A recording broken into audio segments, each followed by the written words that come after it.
Pant చిరిగి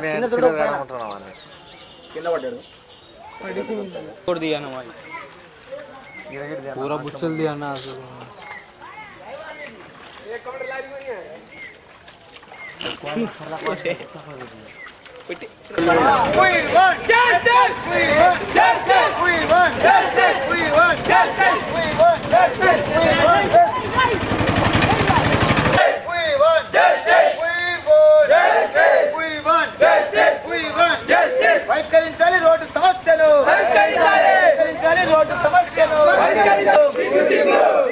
విద్యార్థులకు దారి లేకపోవటం విద్యార్థి సమస్యలు పరిష్కరించకపోవటం ప్రగతిశీల ప్రజాస్వామ్య విద్యార్థి సంఘం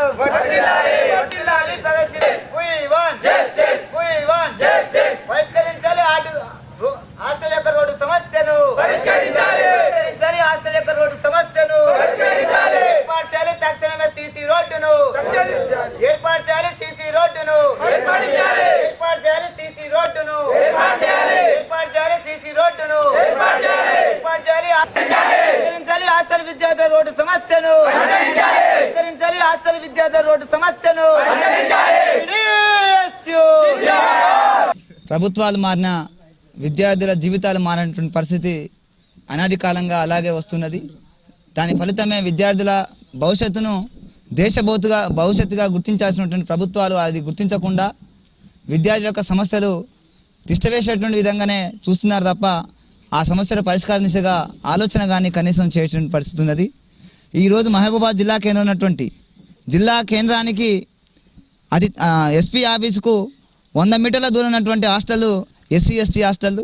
ఈ హాస్టల్ అనాధికారంగా ఊరికి వెలివేసినటువంటి విధంగా ఉన్నటువంటి ఈ హాస్టళ్లకు కనీసం ఒక రోడ్డు సౌకర్యం లేని పరిస్థితి ఉన్నది. ఆ రోడ్డు కూడా ఈరోజు ఈ హాస్టల్కి వచ్చే విద్యార్థులు నిరంతరం రోజు స్కూల్కి వెళ్ళేటువంటి సమయంలో ఈ హాస్టల్ నుంచి బయలుదేరి వాళ్ళు స్కూల్కి మంచి నీట్గా రెడీ అయ్యి తయారయ్యే వాళ్ళొక ఆ యూనిఫామ్ ధరించి వెళ్ళేటువంటి సందర్భంలో కింద పడి బురదమయ్యేటువంటి అయ్యి మళ్ళీ తిరిగి వచ్చి హాస్టల్లో ఆ బట్టలు ఉతుక్కునేటువంటి పరిస్థితి రోజు చూస్తున్నాం. ఇక్కడే ఈ పిల్లగాడు ఉన్నాడు. ఈ తమ్ముడు స్కూల్కి వెళ్ళేటువంటి సందర్భంలో ఇక్కడ ఈ దారిలో పోతూ జారి పడితే తన చెయ్యిరిగినటువంటి పరిస్థితి ఉన్నది. అది ఏ తమ్ముడే కాదు, ఇక్కడ ఉన్నటువంటి విద్యార్థులు చాలామంది ఈ బురదలో జారిపడ్డ వాళ్ళే. ఈ బురదలో కనీసం వాళ్ళ షర్టో పాయింటో తడిసినటువంటి వాళ్ళే ఈ హాస్టల్లో ఉన్నటువంటి పరిస్థితి ఉన్నది.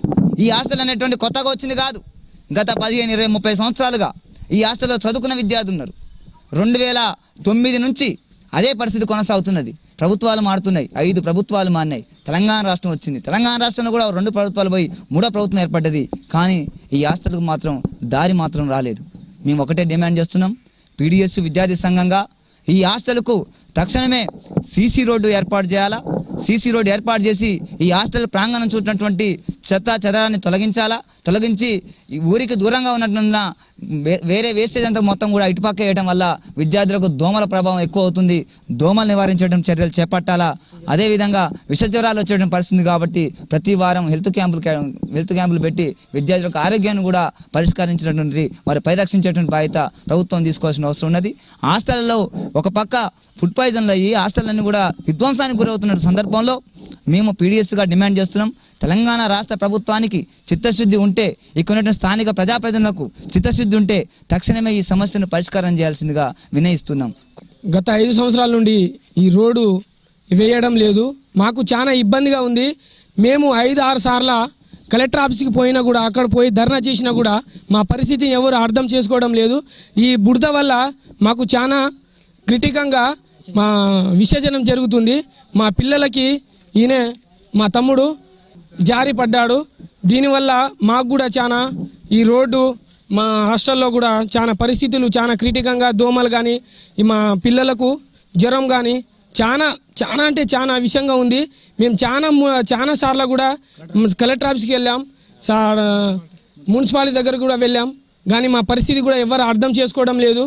మొన్న దోమలది మందు కూడా ఇక్కడి నుంచి కొట్టుకోబోతున్నారు కానీ హాస్టల్ కూడా పట్టించుకోవడం లేదు. మేము చాలా బాధపడుతున్నాం. ఈ హాస్టల్కి, ఈ రోడ్కి మీరే ఏదైనా పరిష్కరించాలని కోరుతున్నాం. లేని పక్షంలో 5వ తారీఖు కానీ 6వ తారీఖు కానీ ఎక్కడంటే అక్కడ ధర్నా చేయడం జరుగుతుంది. చాలా క్రిటికంగా మమ్మల్ని కొట్టినా తిట్టినా కూడా ఈ హాస్టల్ కోసం మేము